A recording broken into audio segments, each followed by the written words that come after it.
ലോകത്തെ ഏറ്റവും വലുതും ഏറ്റവും കൂടുതൽ മൾട്ടിനാഷണൽ കമ്പനികൾ ഉപയോഗിക്കുകയും ചെയ്യുന്ന സോഫ്റ്റ്വെയറാണ് SAP ERP, അതായത് എൻ്റർപ്രൈസ് റിസോഴ്സ് പ്ലാനിംഗ് സോഫ്റ്റ്വെയർ.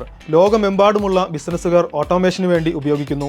SAPയിലെ ഏറ്റവും അഭിവാജ്യ മൊഡ്യൂളാണ് SAP FICO, അതായത് SAP finance and control.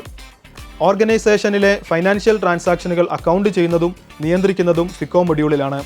Entry provide ചെയ്യുന്ന SAP S/4HANA FICO കോഴ്സിലൂടെ അക്കൗണ്ടിംഗ് സംബന്ധമായ എല്ലാ SAP കമ്പോണൻറ്റുകളും പ്രാക്ടിക്കൽ ഓറിയൻറ്റഡായി പഠിപ്പിക്കുന്നുണ്ട്. General ledger accounting, accounts receivable and payable, asset accounting, budgeting, financial reporting, cost centre accounting, profit centre accounting എന്നിവയുൾപ്പെടെ എല്ലാ പ്രധാന കമ്പോണൻറ്റുകളും ഇതിൽ ഉൾപ്പെടുന്നു. എൻട്രി ആപ്പിൽ റെക്കോർഡഡ് ക്ലാസുകൾക്കൊപ്പം live doubt clearing session, mentorship, weekly ടെസ്റ്റുകൾ എന്നിവ നിങ്ങളുടെ പഠനം എളുപ്പമാക്കുന്നുണ്ട്. So let's start now.